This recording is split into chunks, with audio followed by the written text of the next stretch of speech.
ओम नमः सदेभ्यः। ओम नमः सदेभ्यः। ओम नमः सदेभ्यः। मंगलम भगवान मीरो मंगलम गौतमोमणि मंगलम कुंद कुंदाद्यो जैन धर्मोस्तु मंगलम सर्वमंगल मांगल्यम सर्वकल्याणकारकम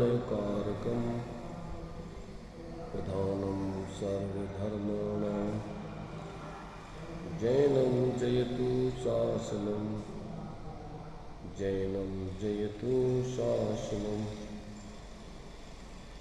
वन्दितु सर्वसिद्धि दुर्मचलमणोभवं गतिं पत्ति मुच्छामि समय पाहु मणिमो सुधिकेवली भणिदम्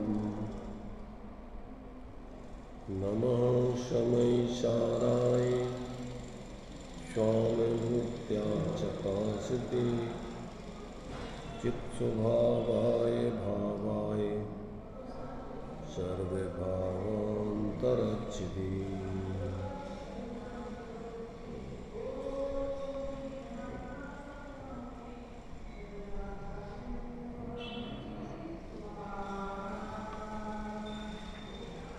ये संवर अधिकार में अंतिम कलश आचार्य अमृतचंद देव की इन 3 गाथाओं के ऊपर जो लिखे हुए हैं, उन गाथाओं, उन कलशों के माध्यम से विचार करना बाकी रह गया था। उन कलशों के माध्यम से आज इन 3 गाथाओं का संक्षेप में स्वरूप यहाँ स्पष्ट किया जाता है। संवर होने के क्रम में संवर का पहला ही कारण भेद विज्ञान कहा है।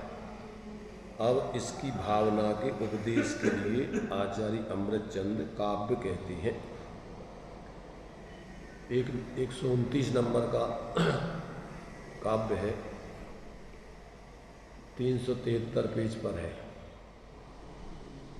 संपद्यते संवर एष साक्षात्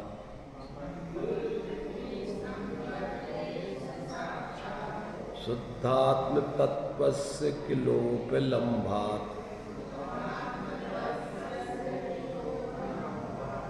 साभेद विज्ञानत एव तस्मात्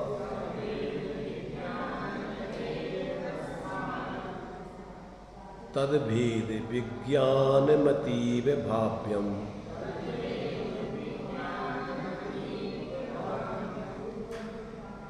इसका नाटक समय सार में जो हिंदी छंद लिखा हुआ है, अडिल छंद है। भेद ज्ञान संवर निदान निर्दोष है, संवर सो निर्जरा अनुक्रम मोस है। भेद ज्ञान शिव मूल जगत महिमानिये, यद्यपि हे है तदपि उपादेय जानिए। क्या कहा इसमें? भेद ज्ञान संवर निदान निर्दोष है।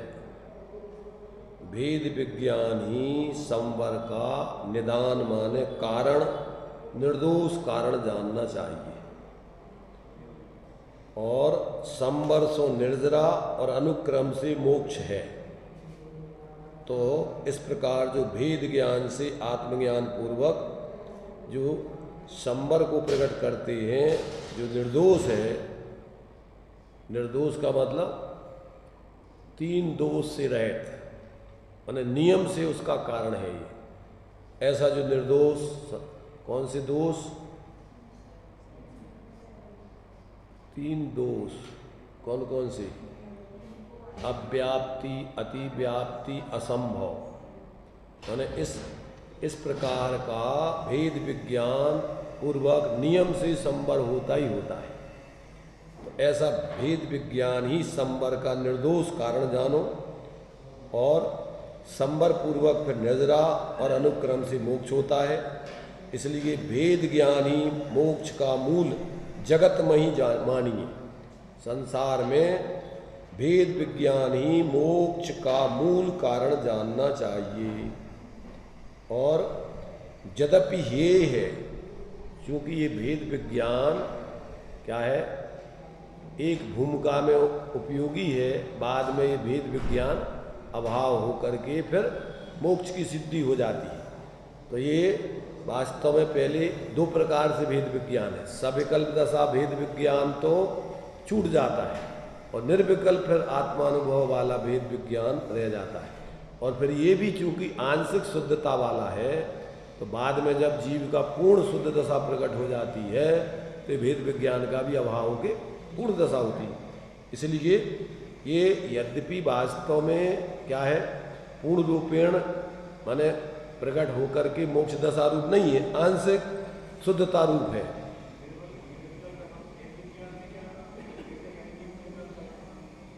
निर्विकल्प भेद विज्ञान का अर्थ होता है आत्मा की अनुभूति और रागादिक और शरीरादिक से अपने परिणति को हटा लेना। तो अपने में ही अपने रूप निर्विकल्प होकर अनुभव करना।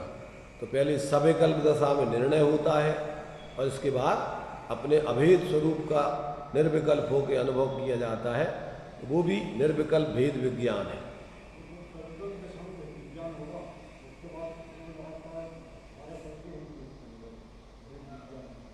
जितनी जितनी स्वरूप की लीनता रहेगी, गुणस्थान प्रमाण, उतना भेद विज्ञान निरंतर बढ़ता रहेगा, यानी संवर।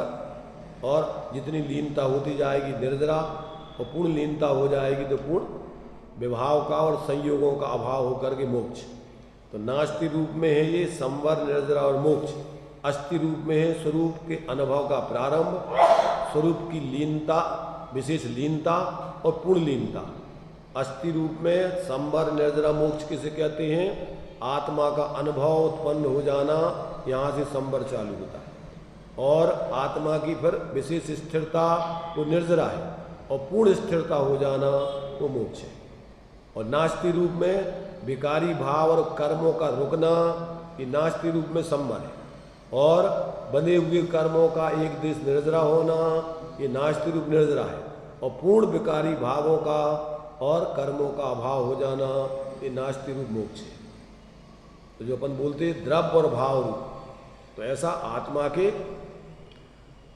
के भाव में भी निर्जरा माने विकारी भावों का भाव, और अस्थि रूप में अपने शुद्धता की उत्पत्ति और वृद्धि और पूर्णता, ये तीनों चीजें जो है उसमें आ जाएंगी। तो इस प्रकार से इस छंद में अपने लिए आचार्य देव ने यह कहा है कि संवर का प्रारंभ भेद विज्ञान से होता है। इसमें देखिए अर्थ दिया है, ऐसा साक्षात संवरः, यह साक्षात संवर किल वास्तव में शुद्ध आत्म तत्व से उपलम्भात, शुद्ध आत्म तत्व की उपलब्धि से संपद्यते होता है। और सा वह शुद्धात्म तत्व की उपलब्धि भेद विज्ञानतः एवं, भेद विज्ञान से ही होती है। माने शुद्धात्म तत्व की उपलब्धि साक्षात संवर है, और भेद विज्ञान, और वो शुद्धात्म तत्व की उपलब्धि भेद विज्ञान पूर्वक होती है। जब तक स्वपर का स्वभाव विभाव का भेद विज्ञान नहीं करोगे, तो पर से और विभावों से अपने ज्ञान दर्शन लक्ष्य ऐसे चैतन्य स्वरूप आत्मा को ग्रहण कैसे करोगे? तो पहले आपको पर से और पर भाव रूप विभावों से भेद विज्ञान करके, और अंदर में अपने उस एक रूप चैतन्य आत्मा को ज्ञान में लेकर फिर उसका अवलंबन करके आत्मानुभूति प्रकट होती। तो यहाँ से कहते ये जहाँ से ये साक्षात जो है भेद विज्ञान वास्तव में क्या है, संवर का कारण है। और वो क्या है, भेद विज्ञान से आत्म तत्व की उपलब्धि होती है। और उस आत्म उपलब्धि होने पर ही वास्तव में क्या होता है कि ये जो है कर्मों का, यानी विकारी भावों का और द्रव्य कर्मों का रुकना, और फिर विशेष स्वरूप की लीनता होने पर बंधे हुए कर्मों का यानी विकारी भावों का और बंधे हुए कर्म आदि की क्रमशः निर्जरा होकर पूर्ण लीनता होने पर पूर्ण विकारी भावों का अभाव और पूर्ण संयोग रूप कर्म आदि का अभाव, ऐसा जो है मोक्ष का क्रम जानना चाहिए। तो यहाँ कहते हैं कि वह शुद्धात्म तत्व की उपलब्धि से होता है और वह शुद्धात्म तत्व की उपलब्धि भेद विज्ञानता ही भेद विज्ञान से ही होती है। तस्मात् इसलिए तत्भेद विज्ञानम, वह भेद विज्ञान अतीव अत्यंत माने वास्तव में उसके बिना कल्याण का मार्ग प्रारंभ होता ही नहीं है, इसलिए उसको पूर्ण रूपेण भाना चाहिए, अत्यंत रूप से भाना चाहिए। ऐसा जो है इस कलश में आचार्य अमृतचंद देव ने संबर की उत्पत्ति के लिए भेद विज्ञान को ही निर्दोष कारण बताकर और उस भेद विज्ञान को प्राप्त करने के लिए भेद विज्ञान की उत्कृष्ट भावना भाकर आत्मोपलब्धि पूर्वक उस भेद विज्ञान को जीवन में प्रकट करने चाहिए। अब आगे दूसरा कलश है, अभी उसका भावार्थ दिया है जयचंद जी ने।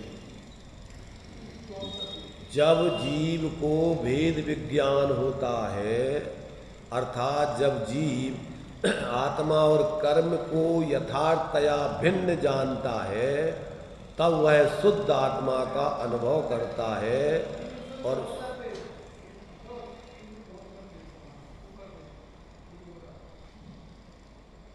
शुद्ध आत्मा के अनुभव से आश्रव भाव रुकता है और अनुक्रम से सर्व प्रकार से संबर होता है। संबर संपूर्ण प्रकार से क्यों? क्योंकि जिस गुण स्थान में जितने माने सम्यक्त और सम्यक ज्ञान पूर्वक जितनी स्वरूप स्थिरता होगी, उतना उतना संबर और कर्मों का क्रम से निर्जरा आदि होकर के और ये शुद्धि की वृद्धि क्रम से होगी। इसलिए फिर कहते अनुक्रम से सर्व प्रकार से फिर संबर होता है। इसलिए भेद विज्ञान को अत्यंत भाने का उपदेश किया है। भाने का मतलब समझ करके उस रूप परिणमन करने का, अपने स्वभाव रूप पर से पृथक होकर अपने स्वरूप को ग्रहण करके उसकी ही आराधना करने का कहते निरंतर प्रयत्न करना चाहिए। उसी से संबंधित आगे के कलश देखिए 130 नंबर का है। भावेत भेद विज्ञानम इदम अविच्छिन्न धारया तावत यावत पराच्युत्वा ज्ञानम ज्ञाने प्रतिष्ठिते। इसका नाटक समय सार में जो छंद दिया हुआ है उस छंद को भी पढ़ते हैं ताकि इसका भाव स्पष्ट हो सके। यहाँ दिया इन्होंने आत्मस्वरूप की प्राप्ति होने पर भेद विज्ञान छूट जाता है, हे हो जाता है। तो कह रहे हैं भेद ज्ञान तब लो भलो जब लो मुक्ति न होय, परम ज्योति पर गट जहाँ तहाँ न विकल्प कोई। भेद विज्ञान तभी तक सराहनीय है जब तक मोक्ष अर्थात शुद्ध स्वरूप की प्राप्ति नहीं होती और जहाँ ज्ञान की उत्कृष्ट ज्योति प्रकाशमान है वहाँ कोई भी विकल्प नहीं है। भेद विज्ञान वहाँ कैसे रहेगा?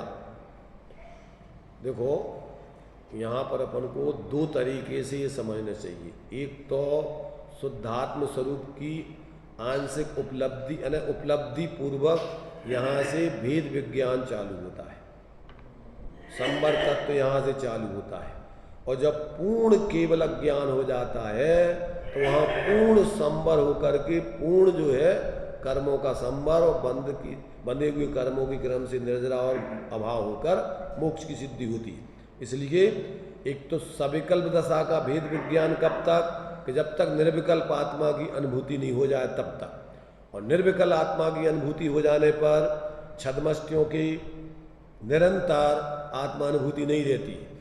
तो जब तक वो ज्ञान में ही स्थित नहीं हो जाए पूर्ण रूपेण, तब तक इस भेद विज्ञान को भाते ही रहना चाहिए। अर्थात सविकल्प दशा में आकर के भी फिर उस भेद विज्ञान पूर्वक ही अपन को क्या करना चाहिए, मोह से बचने के लिए एक ही उपाय है। क्योंकि यदि आप स्वरूप अनुभव से च्युत हुए और बाहर में आगे फिर पर पदार्थ में मूर्छित होकर के चारित्र संबंधी अभी अस्थिरता जन राग आदिक तो होंगे, पर एकत्व बुद्धि पूर्वक के आपको राग आदिक नहीं होंगे और मिथ्यात्व नहीं होगा, ज्ञान नहीं होगा। सविकल्प दशा में भी एक बार निर्विकल्प आत्मा की अनुभूति हो गई तो अब सम्यक दर्शन, सम्यक ज्ञान पूर्वक और आंशिक सम्यक चारित्र की लीनता पूर्वक सदा उपयोग चाहे विकल्प में रहे और चाहे निर्विकल्प रहे। गुणस्थान प्रमाण जितनी स्वरूप स्थिरता हो गई उतनी वीतरागता और सम्यक दर्शन ज्ञान तो धारा प्रवाह चलेगा। अब जब तक केवल ज्ञान नहीं हो जाए तो अपने लिए फिर बाहर से निर्वृत्ति करके स्वरूप प्रवृत्ति करने के लिए विशेष अपन को स्वरूप की लीनता करने का पुरुषार्थ, शुद्ध उपयोग की साधना का पुरुषार्थ करके, और जब ज्ञान में प्रतिष्ठित स्थायी हो जाए, विकल्प में नहीं आवे, संपूर्ण निर्विकल्प दशा पूर्ण होकर के ज्ञान मात्र रह जाए, तब वो भेद विज्ञान का कार्य पूर्ण होगा और तब संवर पूर्ण होगा, तब निर्जरा हुई और तभी क्रम से मोक्ष होगा। तो ये बात यहाँ पर अपन को मुख्य रूप से समझनी चाहिए।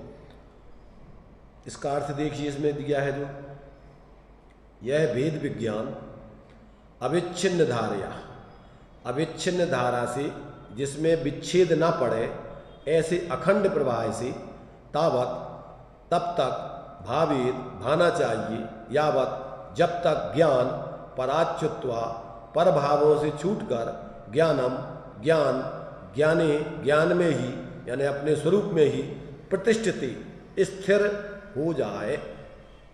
भावार्थ में देखो उन्होंने खुलासा किया है विशेष, यहाँ ज्ञान का ज्ञान में स्थिर होना दो प्रकार से जानना चाहिए।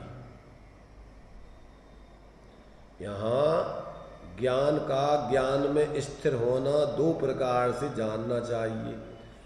एक तो मिथ्यात्व का अभाव होकर सम्यक ज्ञान हो और फिर मिथ्यात्व ना आए, तब वह ज्ञान में ज्ञान स्थिर हुआ कहलाता है। कौन से ज्ञान में ज्ञान स्थिर हुआ? मिथ्या ज्ञान से छूटकर सम्यक ज्ञान में स्थिर हो गया। अब वो मिथ्यात्व में नहीं जाके सम्यक ज्ञान रूप रहे, चाहे वो निर्विकल्प रहे, यानी सम्यक दृष्टि का समय समय पर निर्विकल्प दशा भी आती है, सविकल्प दशा, तो दोनों दशाओं में सम्यक ज्ञान तो उसके ज्यों का त्यों बरकरार रहेगा।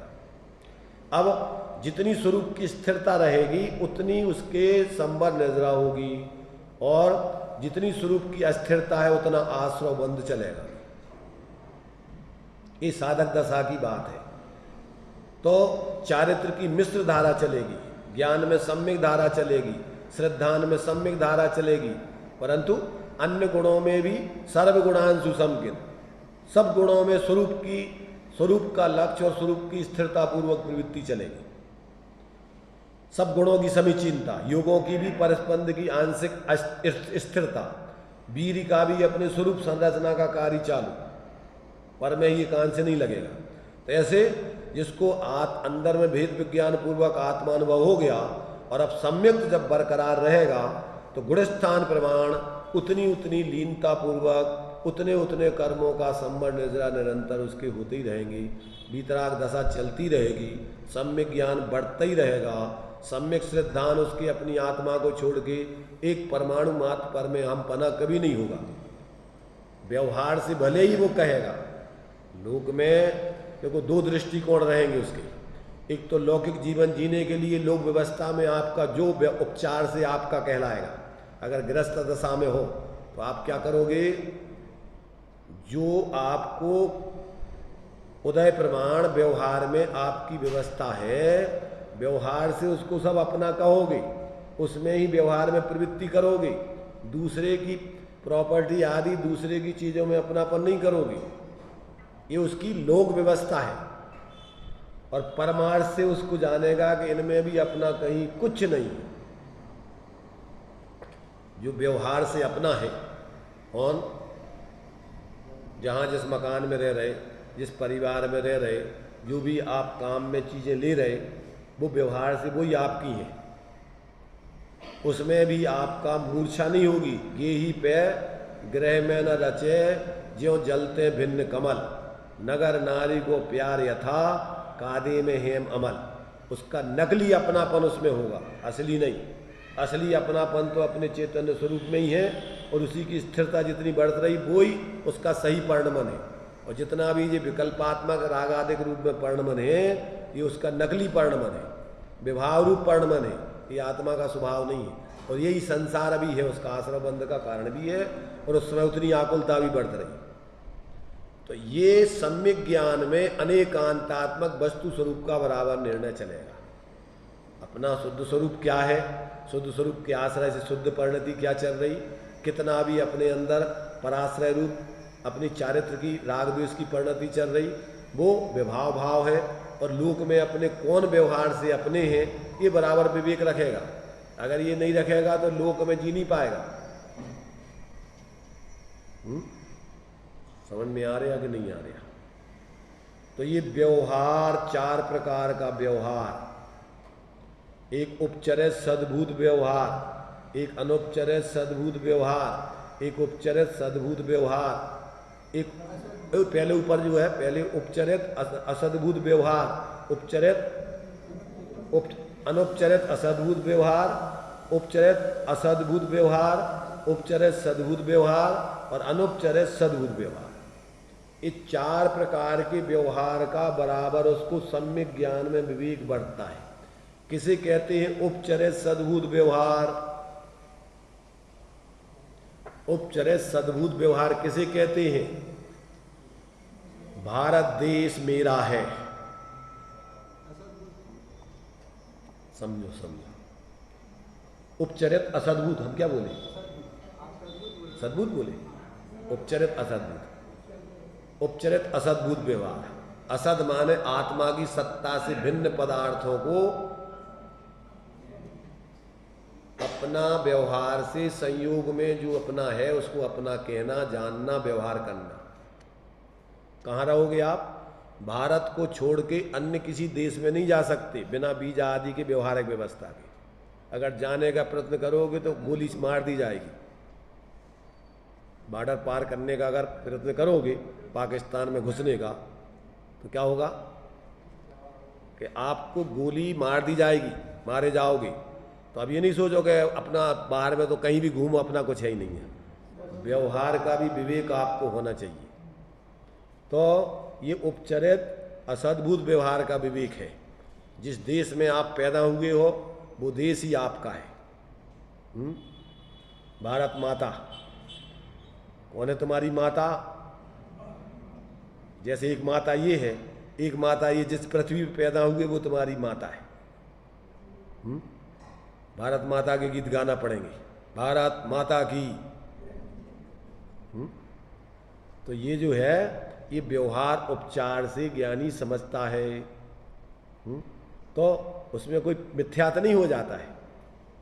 भारत को अपना कहना, अपने जहाँ रह रहे हो उस जिले को अपना कहना, उस प्रांत को, उस जिले को, उस तहसील को, उस गांव को, उस नगर को, उसमें तुम्हारे जो उसमें तुम्हारे घर को, उसमें जो भी व्यवहार तुम्हारा, यहाँ तक कि अपन को जो भी व्यवहार कहाँ तक आएगा, ये असद्भुत व्यवहार तो अपने एक क्षेत्रावगाही संबंध कर्म और शरीर तक आएगा। किसको?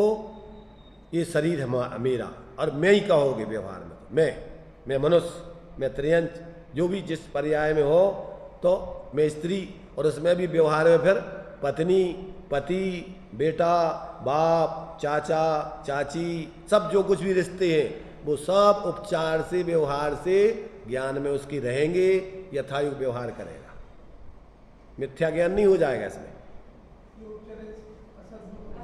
ये उपचरित एक क्षेत्रावगाही संबंध वाले बाहर के पदार्थ वे उपचरित असद्भूत, और जो एक क्षेत्रावगाही संबंध वाले शरीर आदि हैं, कर्म आदि हैं, वे मेरे हैं। मैं उपचार से मैं ही कह देता हूँ। मैं अपन कहते ही लोक में तो मैं फलाना। तो ये जितने भी नाम आदि सब उपचरित हैं अपने। अनुपचरित असद्भूत एक क्षेत्र अवगाही संबंध वालों में अनौपचारिक असत, असत माने अपनी सत्ता से भिन्न है ये पदार्थ, चाहे वो एक क्षेत्र अवगाही वाले हो चाहे बाहर, तो उसको इस सम्यक ज्ञान का अंग है। ऐसा नहीं समझना कि ऐसा कह दिया तो मिथ्या दृष्टि बन गया। वो ये चारों नए सम्यक ज्ञान के भेद है। जिनको ऐसा लगता है कि आत्मा को छोड़ के अपन कछु कह दो तो मिथ्यात्व घुस जाएगा। मिथ्यात्व तो अंदर की अभिप्राय में, ज्ञान में तुम जो ऐसा अनुभव कर रहे जान रहे हो उधर का है ही। लोक व्यवहार को लोक व्यवहार नहीं निभाओगे तो पागल हो गए। यहाँ ज़्यादातर लोगों को अजीर्ण हो जाता है निश्चय का, समझ रहे ना। तो व्यवहार से कोई कह देवे तो वो लगाते करे तो सब बेकार है। और व्यवहार में यथायोग जो चरणानुयोग का पालन होता है वो धर्म है, मुनि धर्म, श्रावक धर्म। और तुमको अगर ये धर्म इनको तो धर्म समझती नहीं है, तो समझ रहे ना। और सम्यक दृष्टि ये सब व्यवहार करेगा, मिथ्या दृष्टि तो भ्रम है उसको, तो ना वो निश्चय जानता है ना व्यवहार जानता है।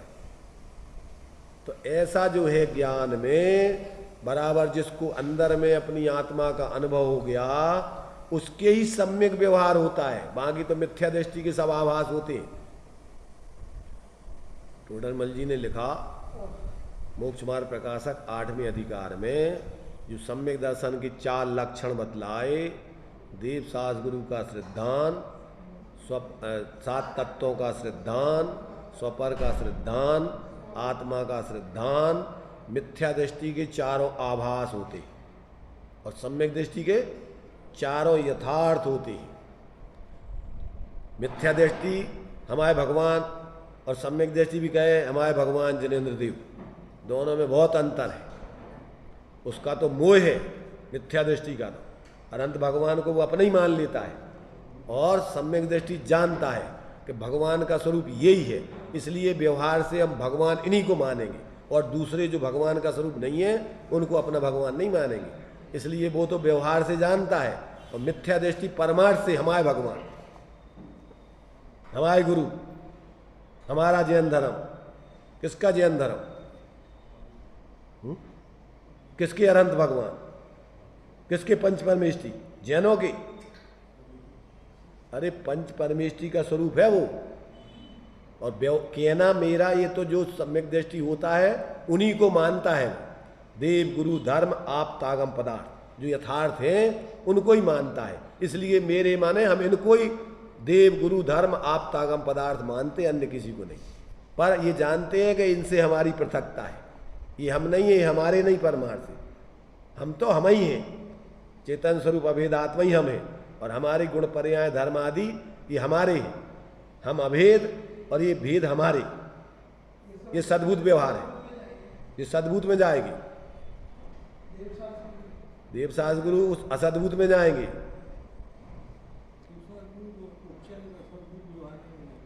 हाँ, अपने से भिन्न है भी, बहुत दूर को व्यवहार है, पर धर्म के निमित्त है, आयतन है, इसलिए उसको व्यवहार से अपन धर्म के कल्याण कारण में निमित्त होते, इनको ही मानेंगे। तो यही है जिसको कल्याण करना है सच्चे देवसास गुरु। इस दृष्टि से वे आत्म कल्याण करने वालों के हमारे मैंने उनके हैं। क्यों? कि वे उनको ही भगवान मानते हैं, देवगुरु मानते हैं और किसी को नहीं मानते। पर क्या मानते हैं कि है ये हमसे पृथक, हमारा कल्याण इनने जो बताया है अपने स्वाश्रय से ही होगा, ऐसा जानते हैं। इसलिए वो व्यवहार से हमारे कहना इसमें मिथ्यात नहीं। और मिथ्या दृष्टि क्या करता है? लड़ता है, मरता है, दूसरों को मंदिर हमारे, भगवान हमारे, मूर्ति हमारी, उसमें दूसरों को आने नहीं देगा। दंभ करेगा, हमने बनवाए हमारे भगवान, उनमें भी मोह चलता है। जो भगवान स्थापना इसने की है, जिन मंदिरों की स्थापना इसमें की है, इसने की है, उसमें विशेष मोह होगा मिथ्या दृष्टि को। मोह, ज्ञान नहीं। क्या होगा उनमें? उनमें मोह होगा। और दूसरे होंगे उनमें मोह लगाव नहीं होगा। एक सामान्य रूप से, एक उपचार रूप में करेगा। अंदर में मिथ्यात्व के कैसे कैसे रूप चलते हैं, ये अंदर में जब तक आपको सम्यक नहीं होगा तब तक समझ में नहीं आते। और धर्म के नाम पर मिथ्यात्व का पोषण करता है। तो ये जो है जिसको भेद विज्ञान हो गया, उसको चारों प्रकार का व्यवहार यथार्थ होता है। इस चारों प्रकार के व्यवहार को अपना स्वरूप नहीं जानता। क्या कह रहे? चारों प्रकार के व्यवहार को अपना स्वरूप नहीं मानता। परद्रव्य तो आत्मा है ही नहीं, और आत्मा में होने वाले विकारी आदि भाव भी आत्मा नहीं, और एक एक गुण धर्म आदि भी आत्मा नहीं। आत्मा कैसे कहते हैं? अपनी गुण पर्यायों में अभेद रूप से, समान रूप से व्याप्ता है। नव तत्वों में जाकर के भी वो अपने एकत्वपने को नहीं छोड़ता है, उसका नाम मैं हूं। और जी नव तत्व व्यवहार के विषय है, तो जब तक ऐसा निर्णय नहीं होता तब तक उसके जीवन में भ्रम चलता है। भ्रम, कभी कुछ मिथ्या दृष्टि के पागलों जैसे विचार चलते हैं, उसका एक मत नहीं होता है। निर्णय पूर्वक जो बात कहेगा वो निर्णय पूर्वक नहीं होती। कभी उसी को परमार्थ कह देगा, कभी उसी को व्यवहार कह देगा, कभी हे कह देगा, कभी उपादेय कह देगा। जैसे दृष्टांत दिया ना टोटामल जी ने, कि पागल व्यक्ति माता को माता कहे तो भी उसका कहना सही नहीं है, पत्नी को पत्नी कहे तो भी कहना सही। क्यों? क्योंकि होश पूर्वक नहीं कह रहा है, बेहोशी में कह रहा है वो तो यहां क्या कह रहे हैं भाई? देखो, संवर होता है भेद विज्ञान और आत्मज्ञान पूर्वक। इसलिए एक तो क्या है कि भेद विज्ञान ज्ञान में स्थिर होना दो प्रकार से। एक तो जब आत्मज्ञान हो गया और मिथ्यात्व में नहीं आए तो वो ज्ञान सम्यक ज्ञान में ही स्थित रहेगा, मिथ्यात्व में नहीं जाएगा। चाहे उपयोग बाहर रहे, चाहे बाहर प्रवृत्ति कर रहा हो, और चाहे स्वरूप का निर्विकल्प अनुभव कर रहा हो, उसमें उसका सब सम्यक ज्ञान ही बढ़ता है। और दूसरे प्रकार का क्या है? देखिए, दूसरे प्रकार का जब ज्ञान शुद्धोपयोग रूप में स्थिर हो जाए और फिर अन्य विकार रूप परिणमित ना हो, तब ज्ञान में स्थिर हुआ कहलाता है। जब तक ज्ञान दोनों प्रकार से ज्ञान में स्थिर ना हो जाए तब तक भेद विज्ञान को भाते रहना चाहिए। क्या करना चाहिए? जब तक दोनों प्रकार से भेद विज्ञान नहीं हो जाए, आत्मज्ञान और सम्यक ज्ञान नहीं हो जाए और स्वरूप में लीन होकर पूर्ण केवल ज्ञान नहीं हो जाए, तब तक निरंतर अविच्छिन्न धारा रूप से इस भेद विज्ञान को भाना चाहिए, एक समय को भी नहीं भूलना चाहिए।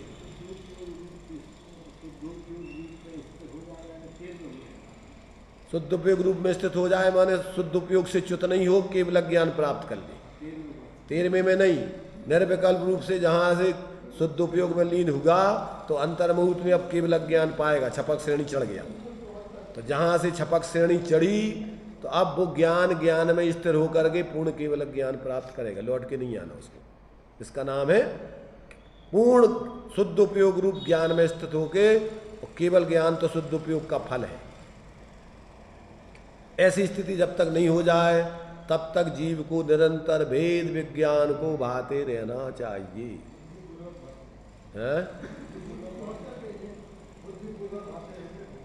बुद्धिपूर्वक ही, अबुद्धिपूर्वक कैसे होगा? अबुद्धिपूर्वक तो ध्यान में फिर अपने स्वरूप की लीनता होगी, वहां विकल्प नहीं चलेंगे। परंतु जब विकल्प में हो तब तो आपको बुद्धिपूर्वक ही आपको ये सब निर्णय करेंगे, और सम्यक दृष्टि के सहज चलता है। जैसे जब सीखना है साइकिल, तब तो आपको सब चीज़ों का ध्यान रखना पड़ेगा, कहाँ पेडल है, कहाँ हैंडल है, कहाँ ब्रेक है, क्या है, सब ध्यान रखना पड़ेगा। और जब अभ्यास हो जाता है तो फिर वो सहज ही चलने लगता है, फिर उसको अलग से बुद्धि नहीं लगाना पड़ती। जब तक नई नई शादी लड़की की होती है तो थोड़े समय ध्यान रखना पड़ता है, बाद में अभ्यस्त हो जाती है तो सोचना नहीं पड़ता है कि जी हमारे बेटा है, जी हमारे पति हैं। अब बिल्कुल सहज व्यवहार उसका वैसे ही होता है। तो वो भी सब विकल्पात्मक दशा में है बुद्धि। अब बुद्धिपूर्वक का मतलब कई प्रकार से बुद्धिपूर्वक बताया था पहले। बुद्धिपूर्वक तो क्या होता है? बुद्धिपूर्वक का मतलब होता है सविकल्प दशा में जहाँ तक अपन को भी समझ में आ रहा है, दूसरे भी जानते हैं, उसको भी बुद्धिपूर्वक कहते हैं। और एक, जब तक आपका सम्यक ज्ञान नहीं हुआ, अभिप्राय सम्यक नहीं हुआ, तब तक आपको बुद्धिपूर्वक मतलब निर्णय पूर्वक आपको ये सब विचार कर करके छोड़ना पड़ते।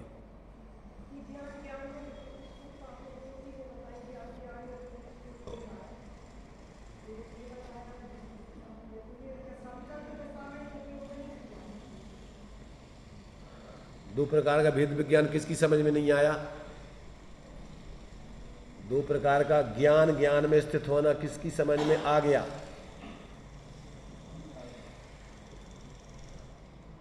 बोलिए विपिन जी, ज्ञान, ज्ञान में स्थित होना दो प्रकार से क्या कहलाता है? हम्म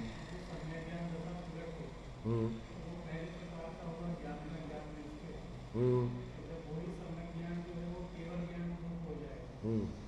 माने शुद्ध उपयोग से च्युत न होकर और पूर्ण केवल ज्ञान दशा में परिणत हो जाए, एक दूसरे प्रकार का ज्ञान, ज्ञान में स्थित होना ये कहलाता है। समझ में आ गया? मिथ्यात् से सम्यक्त में आ जाना और सम्यक ज्ञान बने रहना, मिथ्यात् में नहीं आना, एक प्रकार का ज्ञान, ज्ञान में स्थित हो गया। कौन से ज्ञान में? मिथ्या ज्ञान से छूटकर सम्यक ज्ञान में स्थित हो गया। फिर एक दूसरा विकल्पों में नहीं आकर और निर्विकल्प दशा में ही रहकर और पूर्ण केवल ज्ञान प्रकट कर लेना, उसका नाम है दूसरे प्रकार से ज्ञान, ज्ञान में स्थित होना। अब यहाँ एक और आगे जो है भेद विज्ञान की महिमा के लिए 131 नंबर का कलश दिया है, देखिए।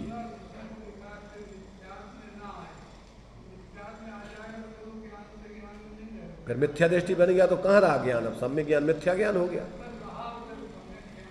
अरे सामान्य से तो ज्ञान ज्ञान ही रूप रहता है, कभी अन्य रूप होता ही नहीं है। पर यहाँ तो पर्याय में सम्यक ज्ञान, मिथ्या ज्ञान, अपूर्ण ज्ञान, पूर्ण ज्ञान। अभी पहले हमने ज्ञान की 3 परिभाषाएं बताई थी, यह ध्यान में कि नहीं? ज्ञानी की 3 परिभाषाएं बताई थी। ज्ञानी 3 प्रकार के होते हैं। कौन कौन से ज्ञानी बताएंगी चेतना जी?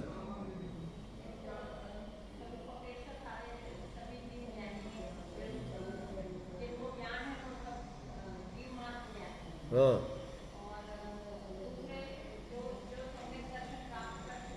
हाँ, ठीक है। ये 3 प्रकार के ज्ञानी कहलाते हैं, जिनमें ज्ञान है ऐसे जीव मात्र ज्ञानी, और बाकी अजीब जिनमें ज्ञान नहीं वे अज्ञानी। ये पहले प्रकार के तो सब जीव ज्ञानी है, कोई जीव अज्ञानी नहीं है। दूसरे प्रकार के ज्ञानी जब ज्ञान में ज्ञान स्वरूप आत्मा का अनुभव करके मिथ्यात् का नाश कर दिया, सम्यक दृष्टि हो गए, तो सम्यक ज्ञानी ज्ञानी, मिथ्या ज्ञानी अज्ञानी। दूसरे प्रकार का ज्ञानी। तीसरे प्रकार का ज्ञानी छद्मस्त दशा में जब तक हो तब तक अज्ञानी, और केवल अज्ञान हो गया तब ज्ञानी। तो जहाँ जो विवक्षा हो वो लगा लेना। 131 नंबर का कलश देखिए, ये ज्ञान भेद विज्ञान की महिमा। ये कलश बहुत चलता है, बहुत बोला जाता है। भेद विज्ञानतः सिद्धा सिद्धा एकिल केचन अस्यैव अभाव तो बद्धा बद्धा एकिल केचन। इसमें अभी अपन ने ये जो नाटक समयसार है, उस नाटक समयसार का ये छंद इसका पढ़ते हैं, भेद विज्ञान की महिमा वाला। इसमें दिया है, भेद ज्ञान संबर जिन पायो सुचेतन शिव रूप कहायो।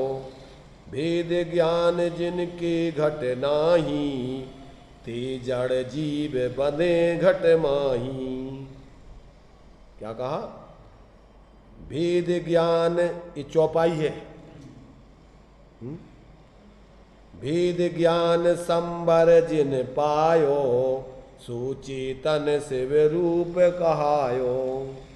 जिनके भेद विज्ञान हो गया वे मोक्ष स्वरूप हो गए, चलते फिरते भगवान शिव हैं वो। और कहते हैं, भेद ज्ञान जिनके घट नाही ते जड़ जीव बंधे घट माही। जिनके भेद विज्ञान नहीं है वे जड़ शरीर में मूर्छित होकर के वे जीव जड़ ही है, शरीर ही अचेतन ही है, मुर्दा है, वे जीव नहीं है। ये इसका अर्थ यहाँ इन्होंने दिया है। जिन जीवों ने भेद ज्ञान रूप संबर प्राप्त किया है वे मोक्ष रूप ही कहलाते हैं, और जिनके हृदय में भेद विज्ञान नहीं है वे मूर्ख जीव शरीर आदि से बंधे हुए जड़ ही कहलाते। ऐसा जानना चाहिए। अब इसमें देखिए इसका अर्थ दिया जो यह भेद विज्ञान क्या है, ये केचन सिद्धा, जो कोई सिद्ध हुए हैं वे किल माने वास्तव में निश्चय से भेद विज्ञानता सिद्धा, भेद विज्ञान के बल से ही सिद्ध हुए हैं। और ये केचन बद्धा, जो कोई बंधे हुए हैं वे किल वास्तव में अस एव अभावतः बद्धा, इस भेद विज्ञान के अभाव से माने परम एकत्व बुद्धि के कारण से ही संसार में बंधे हुए हैं। आज तक उनका मोक्ष नहीं हुआ है। भावार्थ, अनादिकाल से लेकर जब तक जीव को भेद विज्ञान नहीं है तब तक वह कर्म से बंधता ही रहता है, संसार में परिभ्रमण ही करता रहता है। जिस जीव को भेद विज्ञान होता है वह कर्मों से अवश्य छूट जाता है, मोक्ष को प्राप्त कर ही लेता है। इसलिए कर्म बंध का यानी संसार का मूल कारण भेद विज्ञान का अभाव ही जानना चाहिए, परम एकत्व ममत्व ही जानना चाहिए। और मोक्ष का पहला कारण भेद विज्ञान ही है। भेद विज्ञान के बिना कोई जीव सिद्धि को प्राप्त नहीं कर सकता है। यहाँ ऐसा ही समझना चाहिए कि विज्ञान अद्वैतवादी और बौद्ध और वेदांती जो कि वस्तु को अद्वैत कहते हैं और अद्वैत के अनुभव से ही सिद्धि कहते हैं, उनका भेद विज्ञान से ही निषिद्ध कहने से निषेध हो गया। क्या अर्थ होगा? जो लोग क्या मानते, एको ब्रह्म द्वितीयो नास्ति, विज्ञान अद्वैतवादी, ऐसे वेदांती विज्ञान अद्वैतवादी बौद्ध आदि क्या मानते हैं कि एक ब्रह्म ही पूरे विश्व में, दूसरी कोई वस्तु है ही नहीं। क्या है? जो कुछ भी है सब तुम्हें भ्रम दिखता है, बाकी तो एक ब्रह्म ही का सारा फैलाव है सब में। तो कहते हैं जो लोग ऐसा मानते हैं तो यहाँ भेद विज्ञान से ही सिद्धि होती है, ऐसा कहने से उन एकांती मिथ्या दृष्टि जीवों का भी निषेध हो जाता है। यहाँ क्या ऐसे अभेद ज्ञान से, विज्ञान अद्वैतवादा जो अभेद ज्ञान, उससे मुक्ति नहीं है। जब पहले से अभेद हो तो मुक्ति कैसी है?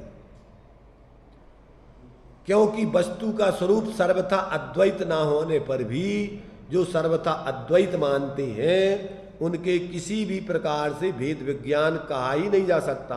जब दो चीजें ही नहीं है तो भेद विज्ञान किसमें करना? एक ही है। जहां द्वैत यानी दो वस्तुएं ही नहीं मानते वहां भेद विज्ञान कैसा? यदि जीव और अजीब दो वस्तुएं मानी जाए और उनका संयोग माना जाए तभी भेद विज्ञान हो सकता है और सिद्धि हो सकती है। इसलिए स्यादवादियों को ही सब कुछ निर्बाधतया, निर्दोषतया सब सिद्ध होता है।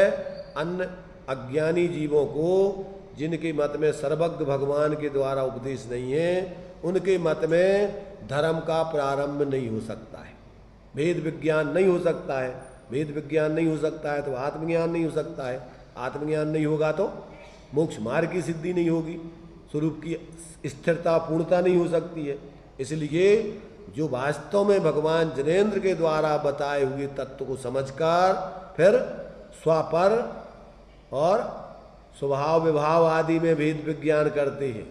यहाँ तो अभी दो द्रव्यों का भेद विज्ञान, यहाँ तो एक द्रव्य में भी भेद विज्ञान करना है अभी। एक द्रव्य में क्या है? एक द्रव्य स्वभाव, एक पर्याय स्वभाव, और पर्याय स्वभाव में स्वभाव और विभाव। तो अभी जब तक अपन को पर्याय में विभाव चल रहा है एकांत से, तब तक अपन को जब तक स्वभाव विभाव का, द्रव्य का और पर्याय का भेद विज्ञान नहीं करोगे और द्रव्य स्वभाव का अवलंबन ज्ञान में लेकर पर्याय में परावलंबन नहीं छोड़ोगे, तब तक मोक्ष मार्ग की सिद्धि होने वाली नहीं। इसलिए यहाँ तो और आगे का भेद विज्ञान है। एक वस्तु में भी स्वभाव विभाव का भेद विज्ञान है, द्रव्य पर्याय का भेद विज्ञान है।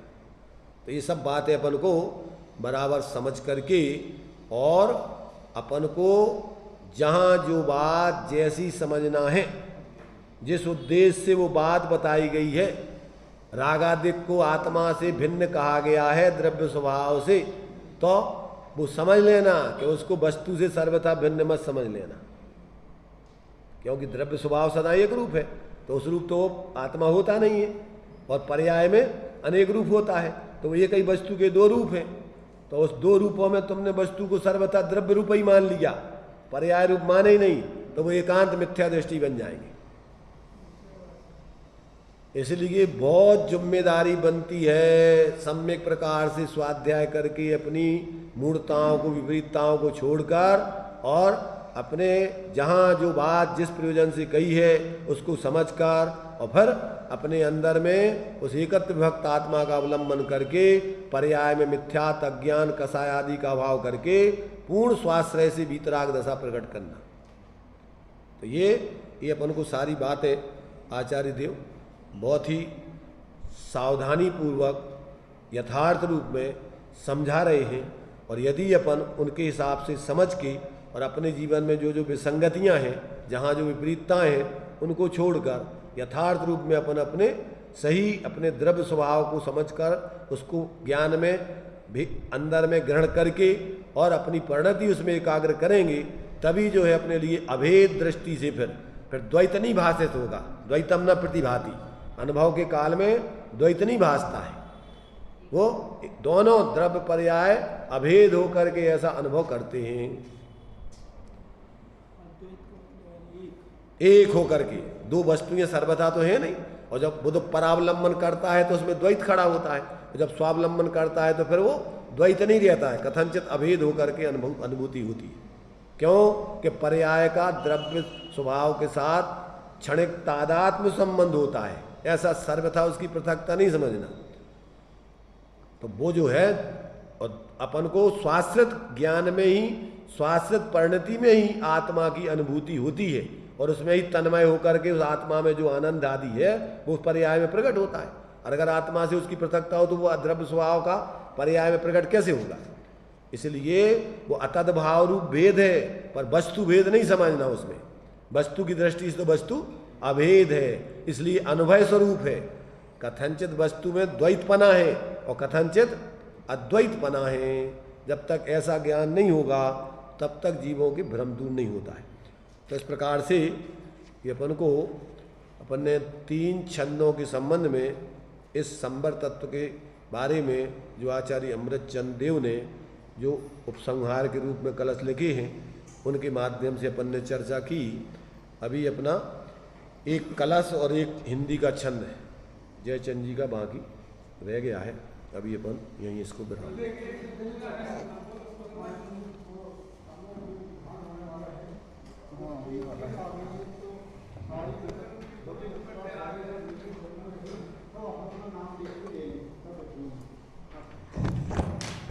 कर्म शुभ और अशुभ दोनों ही बंध हैं, आत्मा को फंसाने के ये फंद हैं।